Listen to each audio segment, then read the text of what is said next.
Bora. Nada a ver. E nunca se endireita. Era pra estar gravando isso aí, pra já usar. O tanto de tosse aqui por metro quadrado. Se tivesse pelo menos uma aguinha.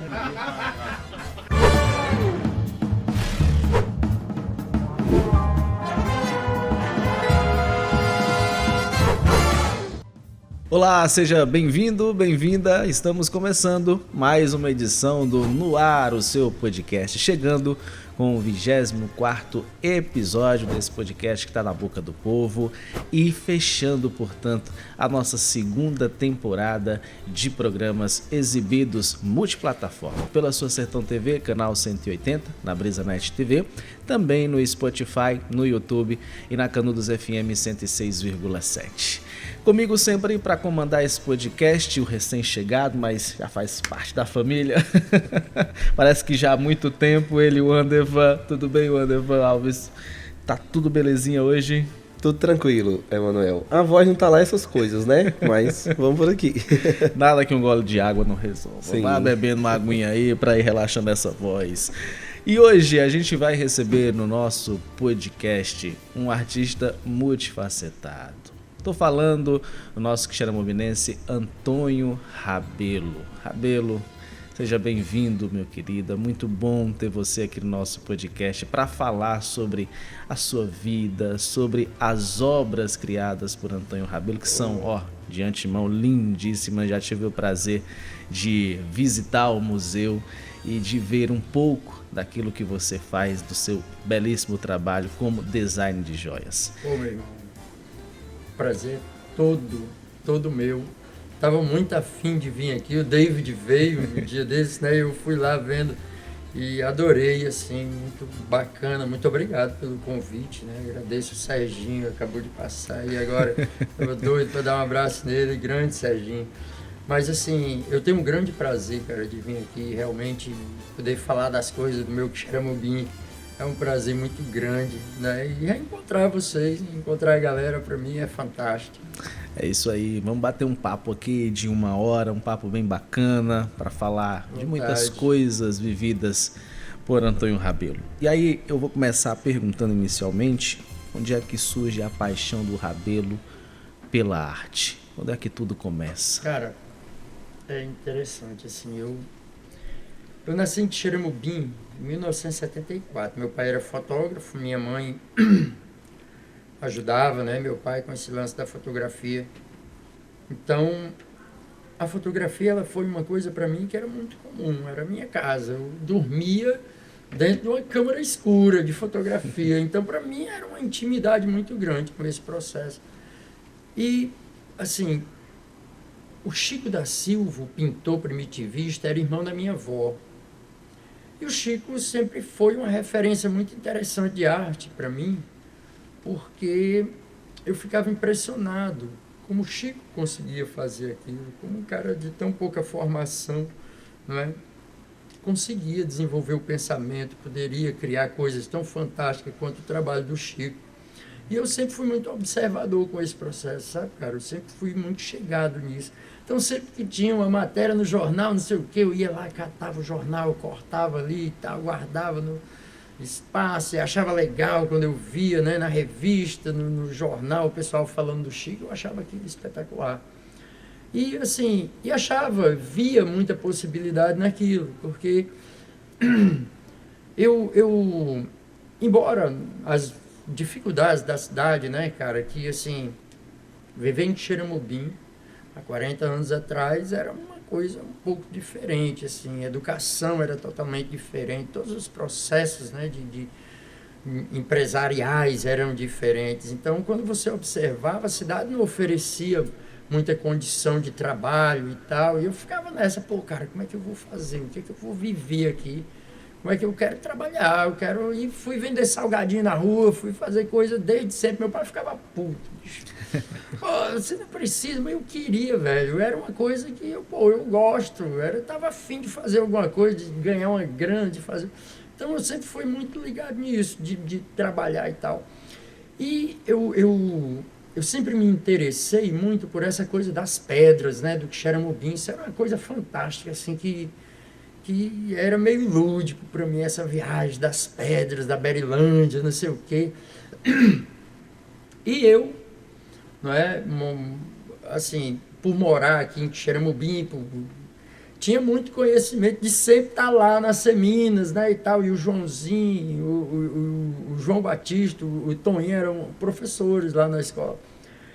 E, assim, eu fazia amizade com a galera, né, tentava ali me chegar, mas eu era muito novo na época e não conseguia ingressar na escola de jeito nenhum, bicho. Aí eu ficava todo ano, ia lá, tal, agora, não, você é muito novinho, não dá ainda não, tal. Eu sei que já estava com uns 3 anos que eu ia lá perturbar, cara, e nunca dava certo. E aí um dia foi engraçado que o Gilmar, filho da Evânia, né, cara, meu grande camarada, saudoso.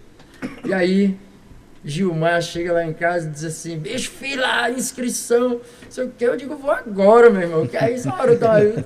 A gente tinha a mesma idade, eu digo, ó, ele conseguiu, eu quero também. E aí eu sei que nessa coisa, cara, eu acabei ingressando na escola, fui fazer o curso de artesanato com o Toninho, né, cara, grande mestre. E aí, assim, essa coisa, né, da habilidade manual, da artesania, isso nasce aí, cara, nasce com essa coisa de descobrir como polir a pedra, cortar e tal, aquele cuidado, aquela coisa.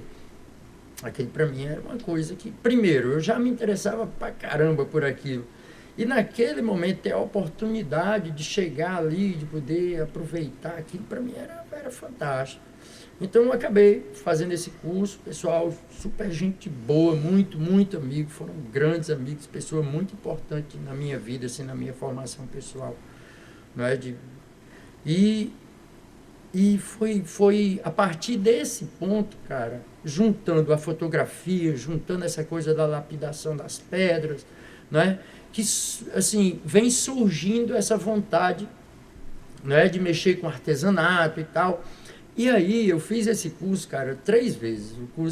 O pessoal já não me aguentava mais. Homem, vai embora, não aguento mais. E eu lá, todo ano ia lá, não, mas de novo, né, e tal, ia aprimorar, fazer um aprimoramento. Não, mas não pode mais. Aí eu ficava indo nos horários lá para tentar ajudar, mas para tentar era aprender mesmo. Eu queria, era verminoso mesmo por aquilo, queria realmente aprender aquilo.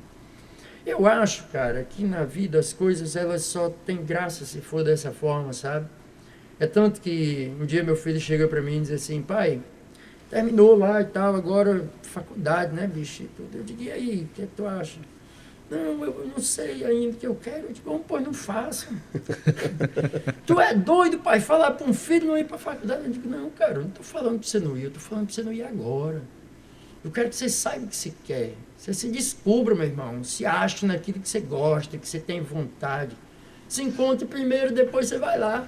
E tá lá, tá tudo resolvido, vai dar tudo certo e tal. Então, o cara se descobriu na fotografia, na música e tal, e tá totalmente, né, numa imersão fantástica nessa história, fazendo um trabalho musical muito legal.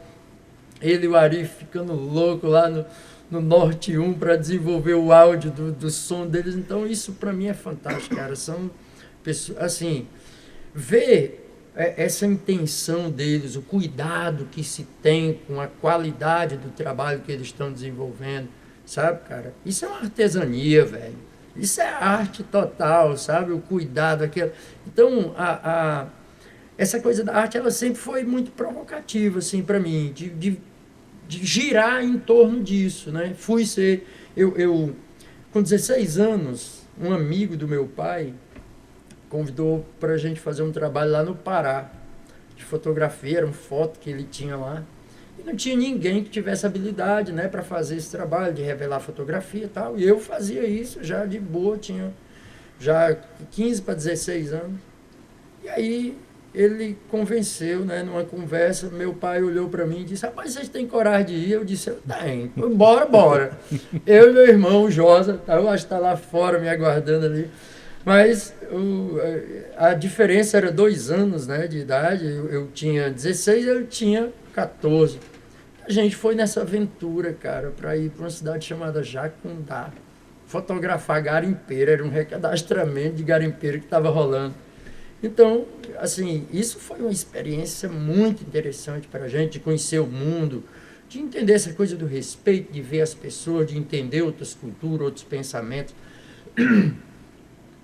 Aquele foi um momento de muito aprendizado para mim, assim. E quando me convidaram para ser professor de uma das escolas, que era ser professor em Tauá, meu irmão, eu achei isso massa. Eu queria voltar para casa, cara. Eu te confesso que eu nunca me senti em casa em nenhum lugar no mundo que não seja Xaramubim, cara.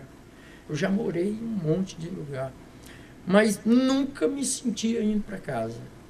Assim, Xaramubim, em qualquer lugar que eu tiver, eu estou em casa, sabe? Para mim, na rua, lá com os papudinhos, lá nos botecos, não sei o quê, qualquer lugar, bicho, qualquer lugar, porque a gente se conhece, as pessoas se conhecem, se tratam bem, a cidade se abraça. Isso é uma característica muito fantástica desse lugar. Quando eu fui para Portugal, bicho, foi a primeira coisa que eu percebi, assim, de cara, logo, a forma das pessoas tratarem os outros, sabe? Então, isso me fazia uma falta, um buraco enorme no mundo. Uma vez eu fui para São Paulo, só desviando aqui um pouco a conversa, porque lembrou aqui, eu tô... A vez que eu mais me senti solitário no mundo, olha que coisa fantástica, foi numa caminhada que eu fiz da Praça da Sé até a 25 de março, lá em São Paulo. Cara, as pessoas a quem eu dei um bom dia puxou a bolsa assim, escondeu lá. E eu, assim, aquilo para mim era tão estranho, meu irmão, tão assustador, assim, que eu digo, meu irmão, o que é que eu quero aqui nesse lugar? O que tem aqui que me agrade? Porque, cara, eu com o tempo, a gente vai vivendo muita coisa, né? Você vai se deparando com muita coisa na vida. Toda hora você assim, a vida ela tá aí pregando peça na gente toda hora. Você pensa que tá bem, daí a pouco você caiu lá embaixo, tá lá, tem que se levantar de novo e tal. E eu já me vi em situações assim absurdas. Só que nessas quedas, nessas coisas, eu aprendi uma coisa tão importante, bicho, que a grana não significa nada. Que não tem nada a ver com felicidade, esse negócio de grana. É uma consequência da parada, do processo, do trabalho e tal. Porque uma hora, se você trabalha com seriedade, se você tem, não importa, se você tem seu emprego, se está afim, fica lá, meu irmão. Fica confortável da forma que você achar interessante no mundo. Tá entendendo? Uns querem ficar milionário, querem lá, doar a vida para ganhar dinheiro e tal. Fiquem à vontade, meu brother. Cada um tem a sua forma de pensar. Só que um dia, bicho, eu estava desempregado, 4 meses de salário atrasado, olha aí que doideira, e os caras falaram para mim que eu estava desempregado. Eu digo, porra, bicho, e agora? 4 meses de salário atrasado, estou desempregado, como é que vai ser? E eu olhando assim, meu cachorro correndo no quintal, 5 horas da manhã, e a mulher deitada com o menino assim na cama, meu filho pequeno, David, né, estava pequenininho ainda. E aí a gente lá, encantado. E eu na porta da cozinha, olhando para o rio. E eu pensando, estava ficando doido. Eu digo, meu irmão, como é que pode? Eu num foguete desse tamanho, mulher, menino, desempregado, 4 meses de salário atrasado e feliz desse tanto. Então eu aprendi naquele dia que não tem nada a ver com grana, com nada. Então, eu digo, pô, da forma que tiver, sempre vai estar legal. E a grana, ou a dificuldade da grana, é consequência do que você fez, do erro que você cometeu, do acerto que você, tá entendendo? Do suor que você ali derramou, do tempo que você determinou aqui. Então, cada coisa aí, com a sua ideia, com o seu caminho, eu tenho muito respeito por isso. Né? Uma coisa engraçada, quando eu vendia sanduíche na rua, eu conheci um cara que era mendigo.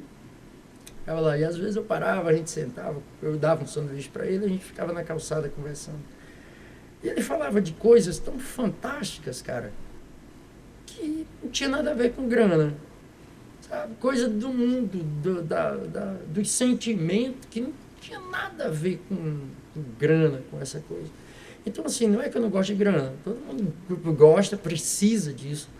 Mas é a atenção que você dá para isso, assim, o valor que você dá para isso, sabe, bicho? Eu acho tudo tão pequeno para um mundo e uma vida tão grande, tão massa, com tanta coisa legal, tanta gente bacana para se relacionar, para conhecer, para respeitar, para viver. Então, para mim é mais ou menos por aí. E essa coisa da arte, ela me faz mergulhar nisso, sabe, cara? de uma forma meio mágica, assim, porque a arte, para mim, ela é a forma de expressão de sentimento mais natural do ser humano. Assim, todo ser humano tem arte, cara. Todo ser humano tem arte.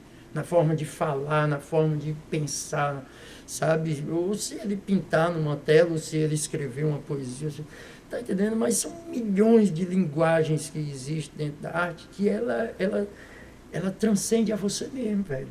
Como artista. Ela é muito maior. A obra é muito maior que o artista. Às vezes você faz aquilo, não sabe nem por que está fazendo aquilo. Porque é uma expressão tão natural que vem tão profundamente, bicho, sabe? E eu tenho esse respeito grande pela arte, reconheço esse papel da arte, a importância disso dentro dos processos culturais, de como a gente tem que preservar e tem que valorizar isso como essência humana, de quem nós somos, velho, é a nossa história. Eu estou olhando para o mundo se diluindo. Eu faço uma leitura muito maluca do mundo que eu vejo hoje. E eu fico... Todo dia, quando eu acordo, eu pego o celular assim rapidinho, aí vou nas notícias para ver se ainda não dispararam uma bomba atômica. Por incrível que pareça, cara. Eu acordo e vou olhar, vou ver o que foi que houve. Porque eu vivo imaginando nessa possibilidade. E é muito possível, diante do que a gente deixou acontecer. Como sociedade, a gente permitiu, né, que uma ou duas pessoas direcionem o destino da humanidade, cara.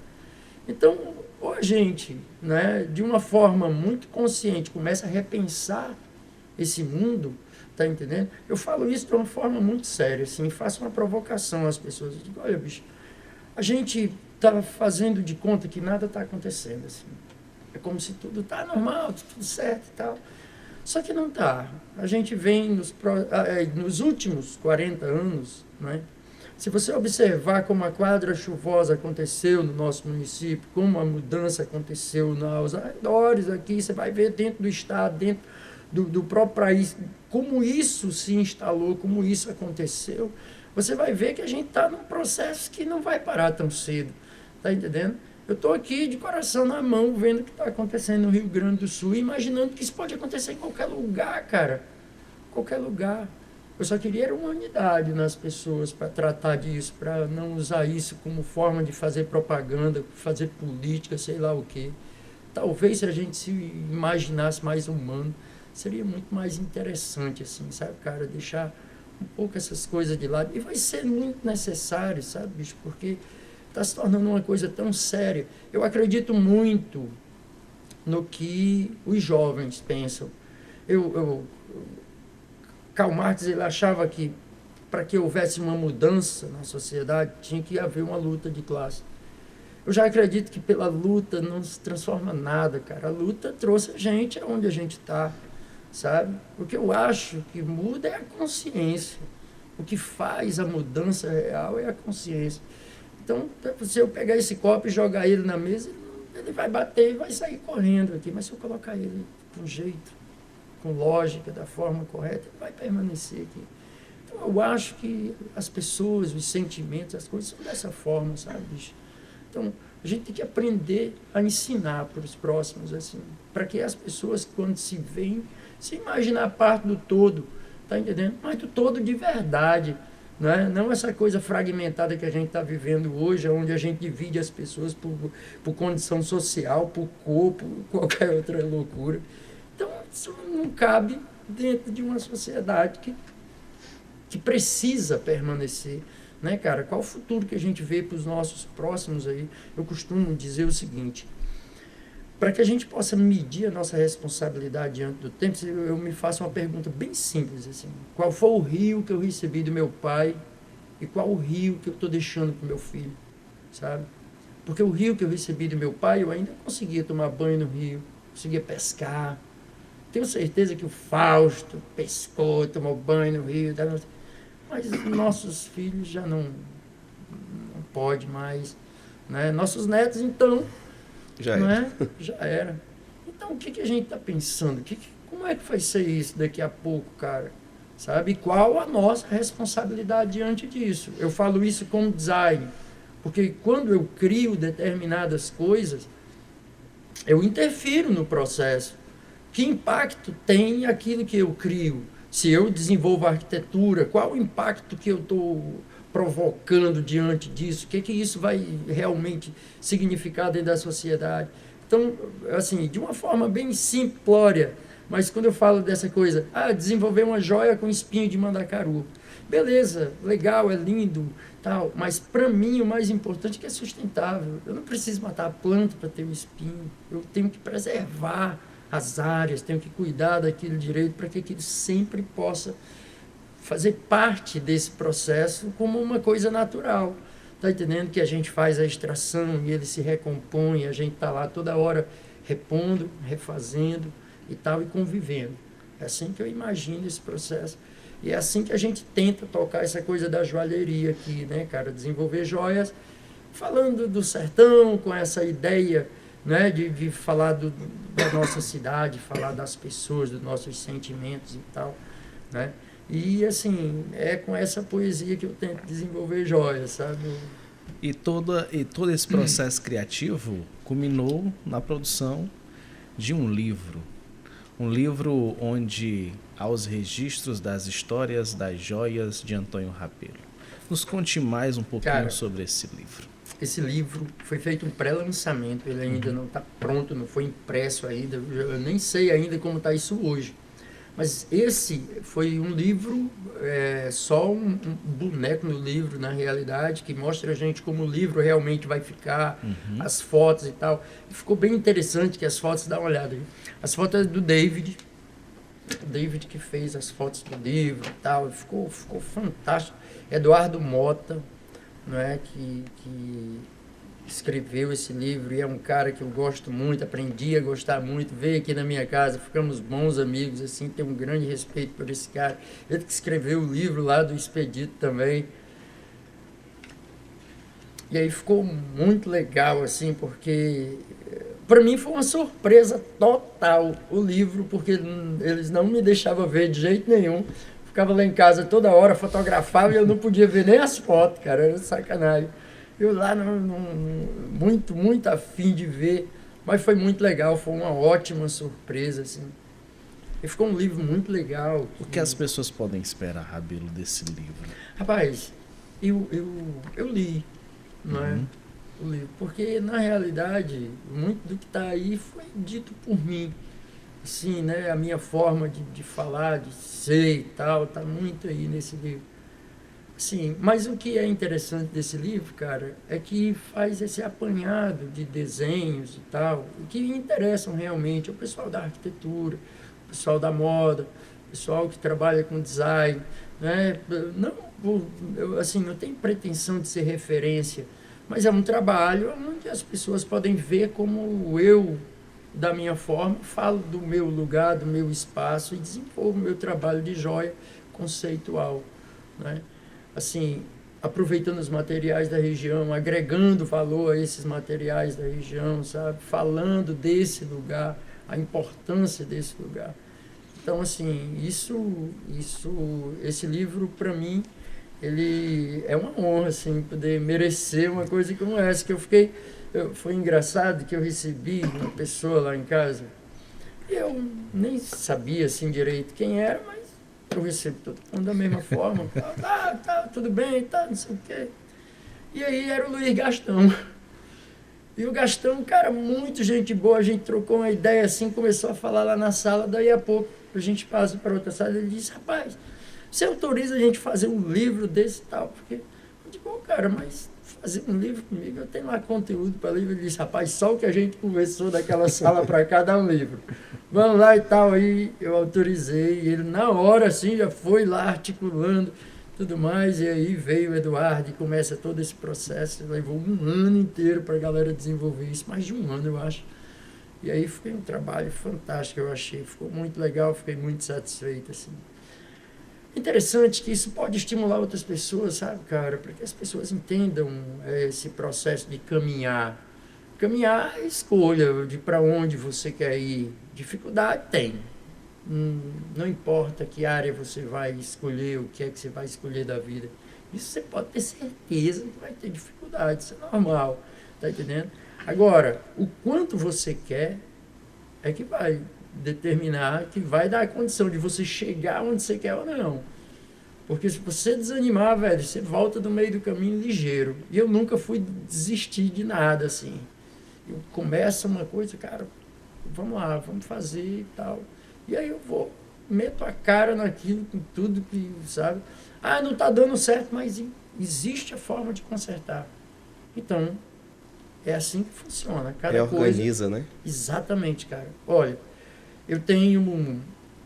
A gente começou a produzir joia aqui em 2002. Foi a primeira vez que eu tive acesso a essa coisa do desenho da joia e tal. E comecei a produzir joalheria em 2002. E produzir joia no sertão não é tão fácil. Porque normalmente o cliente não está na cidade, está em outros lugares. Você tem que encontrar um cliente certo para dar o valor certo ao seu produto. É um produto artesanal que tem todo um processo de tempo que tem que ser inserido nessa condição, né, do custo da joia e tal, não sei o quê. Então acaba tornando isso, agregando valor pra caramba isso. Mas assim, ver esses potenciais que a gente tem de fazer isso, mesmo daqui de Xeramobim, com toda essa dificuldade, mas hoje a internet abriu a porta do mundo, assim, do comércio do mundo. Então a gente, com o tempo, vem se organizando para isso. Assim, eu tinha parado a exportação, porque a oficina não tinha espaço suficiente, não dava conta de produzir suficiente, então a gente parou a exportação. E agora a gente está reestruturando toda a empresa para começar de novo essa coisa da exportação, a venda com as lojas e tal, aí espalhar isso no Brasil de novo, em vários lugares aí. A gente já está no Rio de Janeiro, vamos começar agora em São Paulo, então... né? Vamos aí devagarinho, de acordo com o que é possível, né? De acordo com o que a gente está se organizando, a gente está buscando mercado.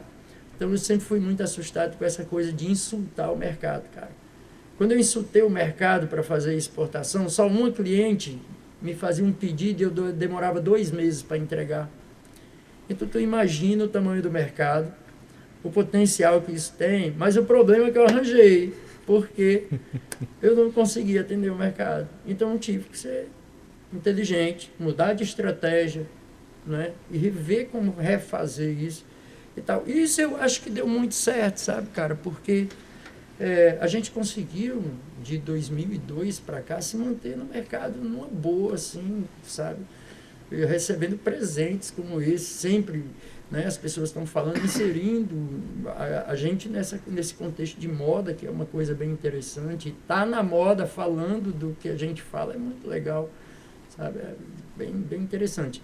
Inclusive agora, nesse evento que foi feito, o pré-lançamento do livro, que era o Ceará Está na Moda e tal. Então, isso são experimentos, assim, que a gente vai fazendo, vai vendo, vai chegando no mercado, vai vendo como a moda está funcionando hoje. E eu acho que a moda ela tem que ser cada vez mais essa linguagem de sustentabilidade, sabe, cara? Assim, porque eu acho que a moda que não contempla sustentabilidade, ela está fora de moda, cara. A gente tem que repensar esses processos e recriar ideias e reencontrar, né, os nossos processos nessas coisas mais orgânicas, nesses sentimentos mais reais e tal. Eu lembro... Rabelo, resgatando aqui, né, umas memórias. Eu lembro que alguns anos atrás você ficava ali perto da ponte metálica, trabalhava ali com os cactos, um jarrinho de pedra, né? Eu lembro que toda vida que a gente ia no centro, a minha mãe tinha que passar lá, né? Porque ela amava aqueles produtos. E aí você falou sobre o Rio, né? Que Rio eu estou deixando. De lá até hoje, muita coisa mudou na sua vida, né? Total. E aí como é que as escolhas que você fez durante esse período ajudaram a definir o Antônio Rabelo que nós temos hoje aqui? Cara, é engraçado, assim. Primeiro, quando eu fiz a primeira exposição lá em São Paulo, que foi Joias da Cor do Brasil, eu nunca tinha participado de nada, de nenhum evento, né, que colocasse o nosso produto à prova dessa forma. Né, você ser avaliado pelas pessoas é muito... Então, era um experimento. Quando acontece essa exposição, a gente acabou, de certa forma, sendo destaque da exposição Joias da Cor do Brasil. Isso, para mim, foi muito interessante de ver, assim, porra, cara, existe um potencial nisso. não é? Da gente poder se dar muito bem com isso, poder ganhar uma grana com isso, porque tem um mercado, as pessoas acharam que isso é interessante. Então, quando a gente iniciou a exposição meio-dia, 15h, eu já tinha dado entrevista para 2 revistas fora do Brasil, a Globo News, e já tinha vendido toda a coleção de joia. Tudo. Então, sucesso total. Só que depois, quando eu chego lá no quarto, eu ficava pensando o seguinte: meu irmão, como é que isso vai impactar na minha vida, em quem eu sou realmente? Porque, assim, o que é que eu quero da minha vida a partir daqui, não é? Porque, assim, eu tinha a opção de me transformar totalmente, não é? De buscar ali o que eu quisesse. Pô, bicho, eu vou ficar em São Paulo, né? Chegou minha hora. Pronto. Próxima vez que eu fui em São Paulo, veio a oportunidade que um amigo fez o convite: Rabelo, vem embora para São Paulo, vamos fazer uma sociedade, vou te fazer um cara milionário aqui, te botar nas maiores exposições aqui dentro de São Paulo e tal. E aí eu fiquei brincando com ele, eu digo: pô, meu irmão, dá para trazer o Xaramubim, dá? E ele começou a rir e tal, e eu acabei levando isso como uma brincadeira, claro que estava falando sério, mas a opção, né, de poder morar, viver em Xaramubim e de achar que eu consigo chegar lá a partir daqui foi determinante para mim.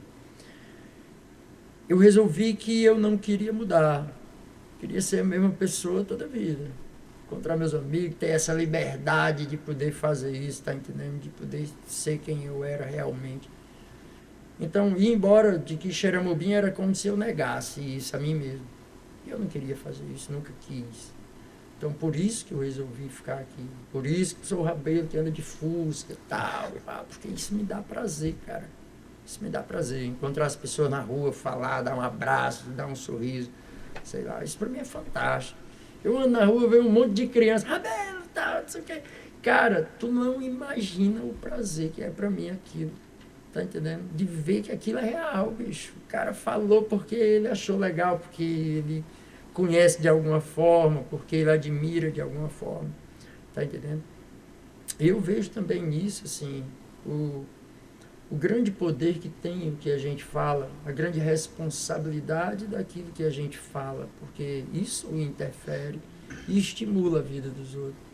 Então eu tento, né, do meu lugar, tento passar um pouco dessa coisa dos conhecimentos que a gente tem, dar aula para a molecada, né, trocar ideia, falar para eles dos potenciais que eles têm, que eu acabei descobrindo no caminho, e que eu acho que todas as pessoas têm, e que têm, assim, que se negam, na realidade, né, o direito e o prazer de descobrir esses potenciais.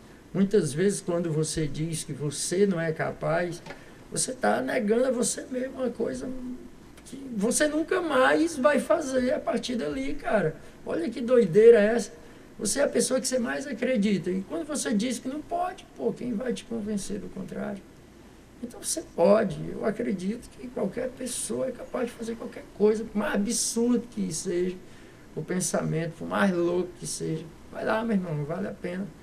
Mete a cara e vai ser feliz, vai fazer. Vai fazer. A vida, velho, se você observar, é uma brincadeira, onde ninguém leva nada, tu vai passar aqui, tu vai cair em buraco, tu vai fazer coisa de todo jeito, tu vai passar por isso. Tu tem a oportunidade de amar ou não? Tu tem essa oportunidade de dar atenção ou de não dar atenção a ninguém. Então, nós somos livres, assim. Mas eu fico muito feliz de agir dessa forma, porque me faz feliz. Ser desse jeito mesmo, encontrar a galera, né, se sentir à vontade. Então, meu Xaramubim, para mim, é feito para isso, é só para minha satisfação mesmo. Estamos aí. Rabelo, quais os sentimentos que passam por você ao produzir cada joia? Você acredita que lapida sonhos? Rapaz, isso é interessante, cara, que assim, eu vejo a galera que trabalha comigo, né? Assim, vejo a turma que está nessa luta há tanto tempo, né, cara? Porque, assim, se você observar, tem uma galera que já está comigo há muito, muito tempo, né? Então, assim, de certa forma, você interfere na vida dessas pessoas. Elas estão ali curtindo uma ideia, correndo atrás de um sonho também, né? Acreditando num sonho, acreditando numa ideia. Então isso, cara, é muito legal você poder, assim, imaginar que está plantando um sonho para todo mundo. É claro que existe a dificuldade. Hoje, salário atraso, não sei o quê. Tem a dificuldade, todo mundo é assim, todos os negócios são assim, nem todo dia está tudo bem, nem todo dia está tudo mal, né? Mas o importante, cara, é que saber para onde você está caminhando é que é o grande lance, sabe? Esse aqui é o grande lance. Eu nunca tive dúvida de para onde eu estava indo. O grande lance é que eu escolhi uma forma diferente de fazer. Um dia eu percebi que eu era liso e que eu não tinha como financiar, eu não tinha como ter recurso, porque eu não tinha condição, não tinha um histórico interessante, não tinha um pai rico que pudesse, não tinha um avalista, não tinha nada. Então o que é que tu tem? Rapaz, eu tenho uma ideia, uma vontade e tal, e aí? Não, mas aí só com dinheiro, com ideia e vontade, não dá para garantir uma grana, né? Então, isso era muito difícil para você. Como é que você monta um negócio de joia sem ter dinheiro, sem ter recurso? Então, qual foi a minha ideia? Eu digo, eu não vou abandonar meu sonho por causa de uma besteira dessa. Não é verdade? Então, meu amigo, eu vou encontrar o jeito de fazer. E se eu não puder comprar, eu faço à mão, eu sei fazer, eu faço de pedra, faço de barro, faço qualquer coisa. Eu vou lá e faço. Então, aquele lugar, quando você anda lá na minha fábrica, ela foi feita dessa forma, velho. 70% do que tem lá dentro é reciclado. Tá entendendo? Você pode andar lá, você vai ver, você vai morrer de rir, de ver o tanto de coisa que tem lá. Mas funciona, dá resultado, sabe? Então, esse que é o grande lance, assim. A grande ideia é de não deixar o seu potencial de lado porque uma dificuldade lhe parou ali em um determinado momento, de forma alguma. Eu sei para onde eu vou, eu sei o que é que eu quero. Então, daqui a pouco a gente vai estar exportando de novo, a gente vai estar com o site bombando, aí que estão umas coisas lindas sendo montado, o site totalmente organizado, totalmente. Então, a gente está realmente se preparando para esse novo momento, assim. E para mim, eu sou muito tranquilo com isso, porque para mim tudo tem um tempo. Eu já não corro mais, entendeu, meu irmão? Para mim é muito tranquilo, assim, já sou muito satisfeito com quem eu sou, com o que eu tenho, com a vida que eu levo. Então, assim, para mim tá tudo certo, né? E é só caminhar, né? Porque, assim, a partir do momento, cara, que você vai plantando coisas, é impossível não colher essas coisas. Pode até não ser tão, assim, não atender a sua expectativa naquilo que você plantou, mas ele vem. E acontece alguma coisa a partir do momento que você põe uma semente ali. Embora a chuva não seja tão, né, favorável e tal, a seca pode atrapalhar um pouquinho, mas aquela semente ela germina de alguma forma e você acaba tirando algum proveito dali. O grande lance é o que você planta. Plante coisa boa. Espere coisa boa. Pode plantar e ficar tranquilo que está tudo certo. Agora eu tenho que plantar, velho. Olha, eu estava vendendo sanduíche na rua um dia lá no Montese. E tinha acabado o projeto das escolas, não é? Eu já casado, mulher, filho, uma dor de cabeça enorme. Morava lá no Gereissati 2, lá em Fortaleza. Pegava o trem ali na Vila das Flores, descia até Maraponga para vender sanduíche. E aí eu pegava uma bicicleta, meu irmão, e saía na rua vendendo esse sanduíche. Chego num posto de gasolina, encontrei um cara. E o cara era pintor, tinha um monte de quadro dentro de uma Kombi. E aí eu digo, eita, bicho, quadro massa, né, e tal. Ele, me dá um sanduíche desse aí. É, cara, fui eu que pintei e tal, não sei o quê. Eu digo, rapaz, o Chico da Silva, o primitivista lá, era irmão da avó. Rapaz, era mesmo, cara, e tal. E começou a conversar e falou que conheceu o Chico e tal. E aí na conversa ele olha pra mim e diz assim, e tu não faz nada de arte, não? Aí eu disse, não, cara, eu trabalhava com artesanato e tal, não sei o quê, mas aí eu parei, entrei nessa aqui e tal, pá. E aí ele disse, olha que coisa interessante. Nesse dia, cara, eu tinha pego uma pequena escultura, assim, e tinha colocado junto dos sanduíches lá, que era para levar para mostrar uns amigos de uma marmoraria, que inclusive era daqui de Xeramobim também, os caras. E aí eu peguei e mostrei para ele, eu digo, esse é um trabalho que eu fazia e tal. Aí ele olhou assim, deu um sorriso e disse, cara, vou fazer uma pergunta e tal, não leva mal não. Que diabo é que tu tá fazendo aqui vendendo sanduíche, macho? Eu digo, eita, macho, eu tô me fazendo essa pergunta, já tá com mais de 1 ano, ó, cara. Todo dia, bicho. Ele, rapaz, deixa de ser doido, mas vai fazer arte, cara. Tô doido, tu é um cara talentoso e tal. Aí, meu irmão, eu digo, quer saber de uma coisa? Eu já tô com vontade mesmo. Eu vou voltar daqui, não vou nem terminar de vender esse sanduíche, não. Faltava um empurrão, foi. Cara, naquele dia eu tive a maior lição da minha vida. É que a vontade sem ação, ela não serve de nada. Entendeu? Só a vontade, meu irmão, ela se perde no tempo, se perde nas coisas. Só a vontade não rola, não. Então, a atitude, velho. Tu quer, vai lá. Eu quero. Pois então, pronto. Tu vai, deixa esse sanduíche. Aí eu fui lá, peguei debaixo da cama lá um restinho de mixaria de dinheiro que tinha, desci pro centro, comprei pincel, tinta, tal, umas coisas, levei para casa, pintei um quadro. Nunca tinha pintado um quadro na minha vida, pintei um quadro. Ficou massa, gostei, legal, ainda tá lá no museu hoje, tá lá. E aí quando eu pinto aquele quadro, eu digo, porra, bicho, eu posso pintar. Nunca pintei na minha vida assim e tal. Então, se o Chico pintava, eu posso aprender também, vou pintar do meu jeito e tal. Embora o meu trabalho foi interessante, assim, essa pintura foi muito inspirada na forma que o Chico pintava, só que com a minha característica, com o meu traço, com a minha forma, tal, nada de copiar nada, entendeu? Um sentimento diferente. Mas, de certa forma, inspirado na forma, naquela coisa lúdica ali do Chico, que eu acho espetacular. Então, um mundo muito fantástico, e aquilo é espetacular. E aí, a partir disso, velho, eu abro uma porta de possibilidades.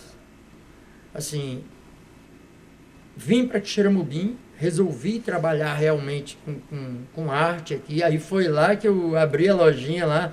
Rapaz, a lojinha teve uma história de empreendedorismo espetacular, porque eu tinha que dar um jeito de ganhar dinheiro, bicho. E eu já tinha vendido sanduíche na rua, e na rua, a rua, cara, é um negócio espetacular, porque a expertise dos caras da rua não é moleza, velho.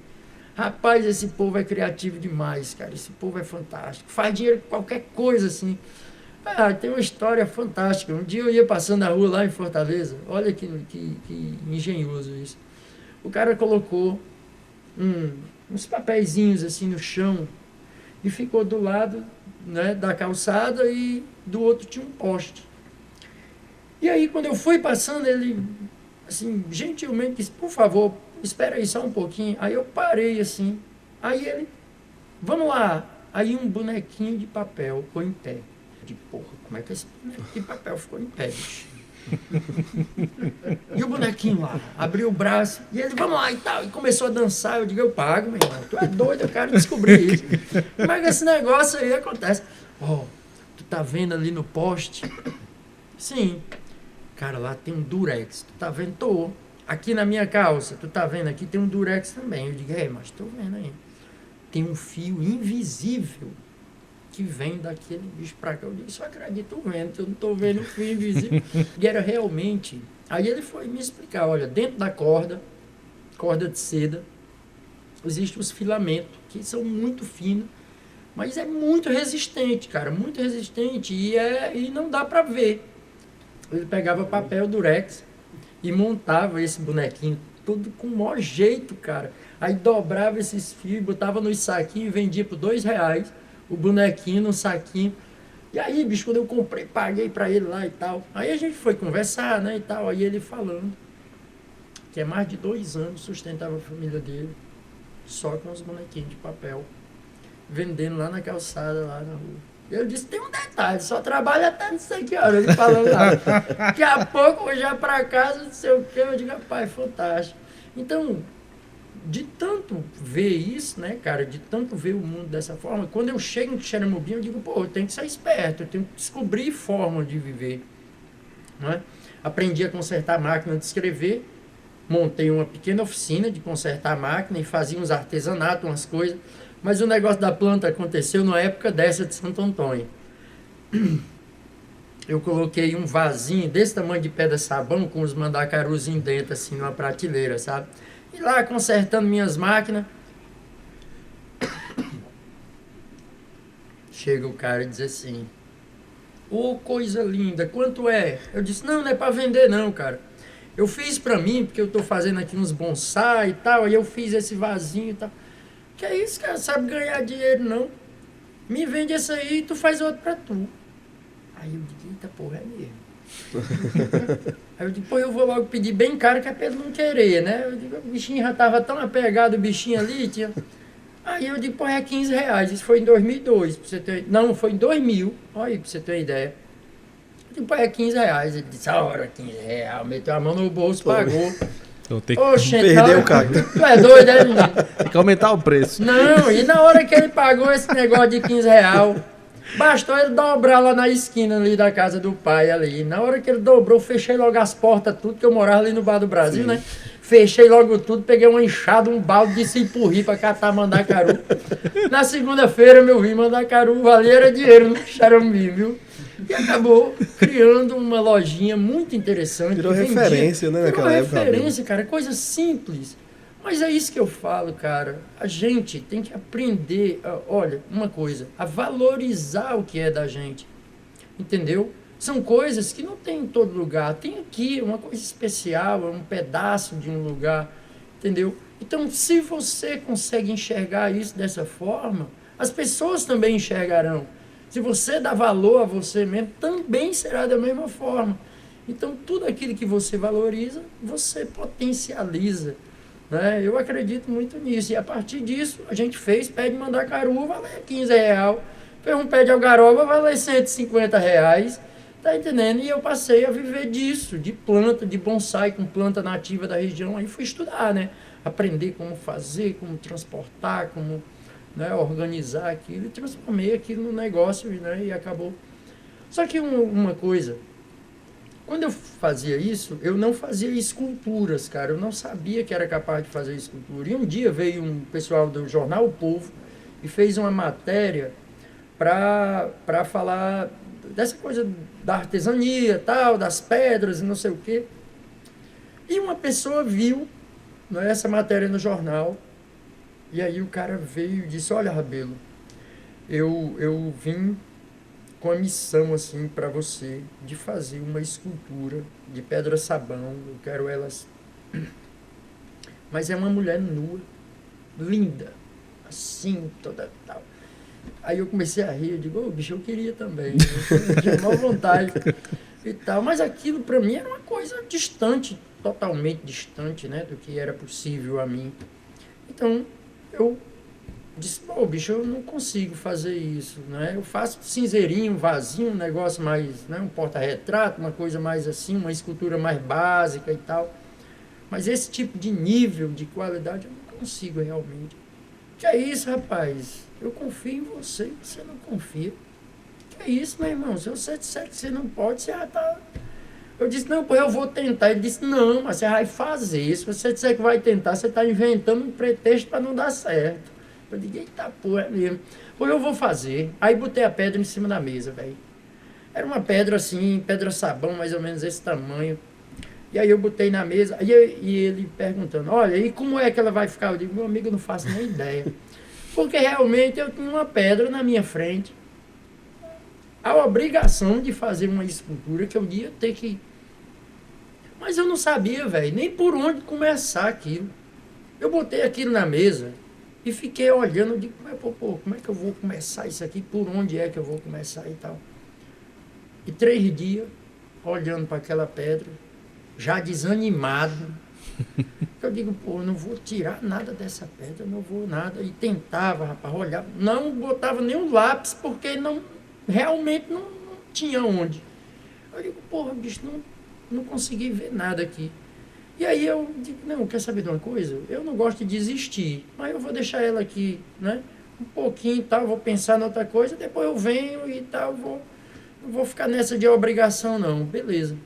E aí eu fiquei deitado numa rede, assistindo uma televisão, amigo. Quando levantei para ir no banheiro, que eu olhei de lado, eu vi a mulher dentro da pedra, bicho. Rapaz, parece mentira. Mas tinha uma mulher dentro da pedra, que eu conseguia ver ela perfeitamente, cara. Eu digo, tá ali. Ora, meu irmão, eu peguei logo o lápis, já fui voado. Comecei a riscar ela, já fui marcando lá para cortar, porque eu com medo, né, de perder ali o que eu estava vendo. Já rabisquei ela todinha na hora. 15 dias depois, cara, eu trancava a oficina e ficava sozinho, dando volta na mesa, olhando para ela, porque eu não acreditava que eu tivesse feito uma coisa daquele nível. E assim, aquilo para mim foi muito legal, cara, porque me fez realmente acreditar que é possível, que tudo aquilo que você quer, que se você se coloca, você consegue. O grande lance é não desistir, porque se eu tivesse pensado em desistir ali 20 minutos antes, eu tinha perdido isso. Talvez eu nunca mais conseguisse fazer nada, porque eu estava limitado ao que eu estava pensando naquele momento. Então eu acredito que você é aquilo que você está pensando agora, né? A mudança de pensamento, de consciência, que vai fazendo a gente todo dia ser uma pessoa diferente. E é assim que eu vejo essa coisa da arte, é assim que eu vejo essa coisa das esculturas. Estou escrevendo um livro lá, estou escrevendo um livro, E assim, eu acho que é muito possível para qualquer um, sabe? E essa coisa de produzir joia em Xeramobim foi um desafio muito grande, mas eu acho que deu um resultado bem interessante, sabe, cara? Eu sou muito satisfeito com o resultado que a gente conseguiu até agora com a caminhada, tem sido satisfatório, assim. E tem um episódio que talvez, acredito que esteja inclusive no seu livro, quando junta joia e potencial, aí vem na minha mente aquele episódio em que uma joia de Antônio Rabelo aparece numa novela da Globo. Rapaz, como foi aquilo, Rabelo? Rapaz, aquilo foi muito interessante. Até porque, assim, eu nunca mandei nada pra Globo, né, cara? Até aquele momento eu não tinha mandado nada, assim. E ver aquela joia, inclusive essa que está aqui, né, na capa do livro. Érica Januzzi. Foi, exatamente. E aí, aquilo foi fantástico. Primeiro, porque provou para mim que o que a gente faz aqui é relevante, cara. Tá na moda, sabe?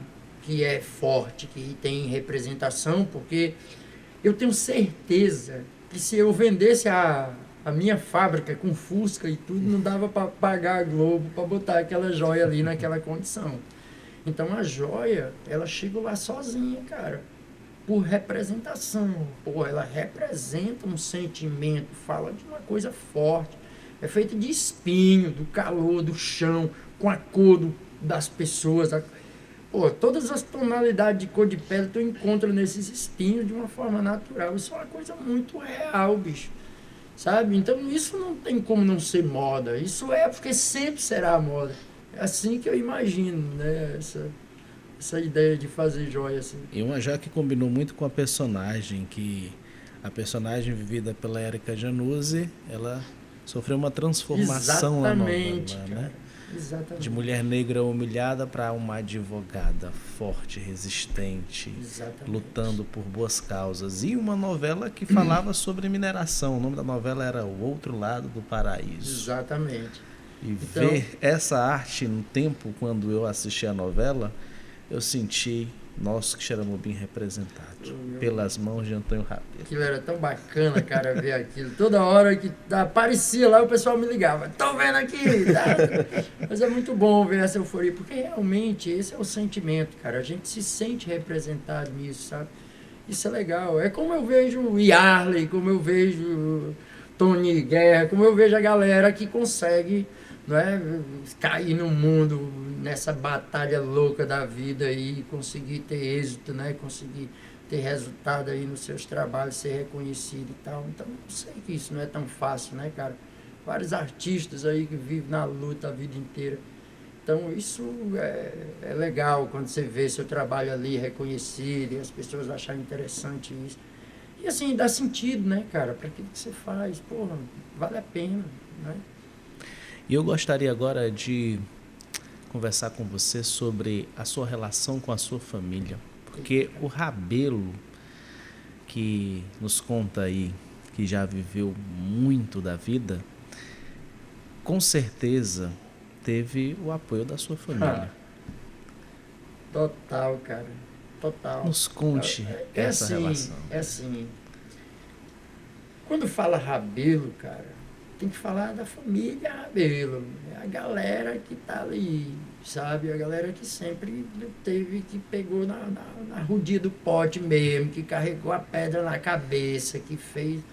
Então, assim, hoje eu reconheço, né, quando eu olho meus filhos, com a luta deles hoje, o David, com o lance das fotografias, toda hora ligado nisso, que a gente está fazendo esse trabalho para o site, o Darwin, que é meu filho mais novo, lá inserido nas coisas da produção e tal, preocupado com o andamento das coisas e tal, que eu sempre fui de deixar eles muito à vontade, cara, para que isso fosse natural para eles. Não podia ser obrigado, você não vai estar na fábrica à força, você está aqui porque você está afim, meu irmão, você vai perceber que é seu, você vai perceber que é a sua vibe. E se não for, meu irmão, tá aí o mundão, fica à vontade aí, vai descobrir, né, para a gente poder ter a liberdade que tem que ter, para, de repente, assim, você poda alguém que poderia ser uma grande figura, né? Então, eu acredito muito nos meus filhos, sempre. Pai, vamos tocar, vamos. Montava uma banda, meu irmão. Tinha uma banda de ordem. Uma banda de rock que eu tinha com meus filhos e tal, pra gente poder fazer zoada lá e aprender a tocar, estimular o menino a tocar. Hoje o David toca e tal. Por causa dessa vivência, né, com a música e tal, desde sempre. Então, eu não sei o poder que essas coisas têm.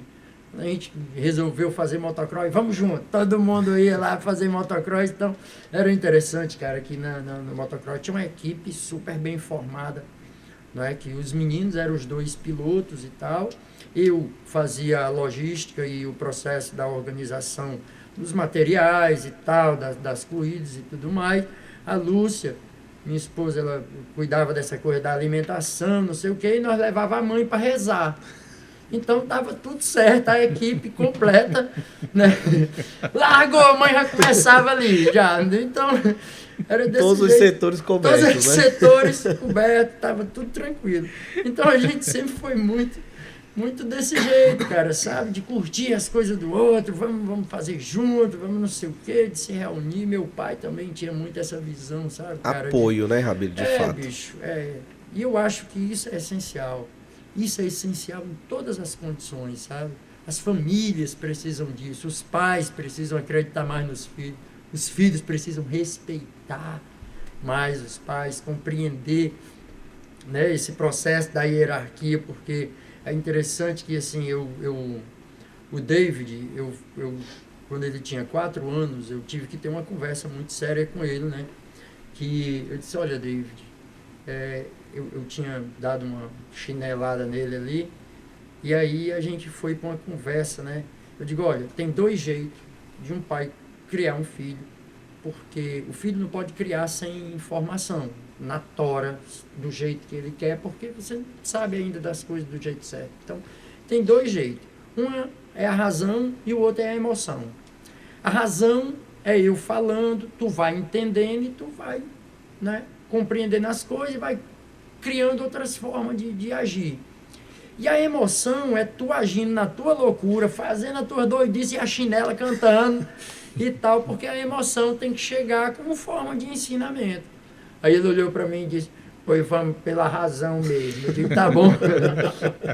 E a partir daí a gente usou essa técnica de razão, então a razão lá em casa sempre ela vem na frente, assim, né? A gente tenta buscar esse equilíbrio aí.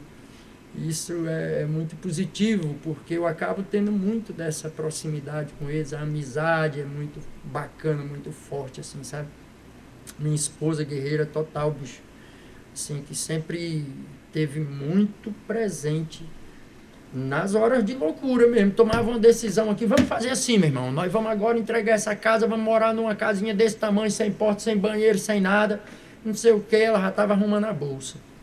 Entendeu? Não tinha essa de vamos lá, vamos e tal. Então, eu sempre me senti muita vontade para encarar o mundo por causa disso, porque eu tinha uma pessoa que assumia, assim, a responsabilidade, né? Vamos lá, vamos aqui de mão dada aqui. Rapaz, era engraçado que quando o mundo estava se acabando, nós lisos, vamos cortar a energia, valeu Nossa Senhora, esculhambou, foi tudo, não sei o quê. Aí a gente só tinha um jeito de resolver, trabalhando. rapaz, ó, resolver é o seguinte, vamos esquecer o problema e vamos cair para dentro, trabalhar e tal. No outro dia estava tudo resolvido, já começavam as coisas a se organizar e tal. Então o trabalho para a gente sempre foi isso, sempre foi essa coisa de ter a consciência de que a gente gera, né, a partir do nosso trabalho é que a gente tem o resultado das coisas, nada vem de graça, tá entendendo? E para a gente agir com dignidade, para não estar precisando pedir nada a ninguém, para a gente ter o nosso direito e o prazer de andar de cabeça erguida, assim, de poder direcionar a nossa vida, né, sem essa preocupação. Rabelo, a conversa está ótima, mas o nosso tempo acabou. É isso mesmo, cara, é isso aí. Mas fica outra oportunidade, a gente vem aí, conta mais. Ainda tem história, né, Rabelo? Um bocado de coisa, tem um bocado de coisa. Mas antes da gente já ir pros finalmente, sim, né, Emanuel, futuro, Rabelo, o que é que a gente pode esperar da família Rabelo, né? Projetos aí, tem alguma coisa que dá pra... A coisa mais fantástica que eu vejo no futuro, daqui a 2 meses vai nascer Ana Lua, minha primeira netinha, né? Então, para mim, eu estou totalmente focado no futuro até daqui a 2 meses, certo? Mas essa coisa do trabalho, cara, é assim, ela existe um caminho muito interessante ainda para ser trilhado. Mas é como eu falei, a gente sabe para onde está indo, né? Sabe o que a gente está buscando e sabe o potencial que isso tem. Eu tenho certeza de como isso vai estar daqui a algum tempo, tá entendendo? Porque a gente está plantando realmente coisas muito interessantes. Com essa história do restaurante, que aí a gente já a fim de retomar o restaurante, construir uma cozinha, fazer uma área coberta, para dar realmente o conforto que as pessoas, né, que buscam aquele lugar precisam. Né? E a proposta que a gente tem é de que as pessoas se sintam bem e que vão lá, são meus amigos, meu irmão, vão visitar a minha casa. Então, eu faço questão que isso esteja da forma correta e tal, e que traga essa alegria para as pessoas. Com a história de visitar o museu, eu fico assim maravilhado quando eu recebo as pessoas lá, que têm o prazer de andar, de mostrar, de falar do espaço do museu. Vejo a forma que as pessoas têm, o respeito que têm com esse processo, né, cara, do trabalho artesanal, né, da valorização que dão esses processos culturais.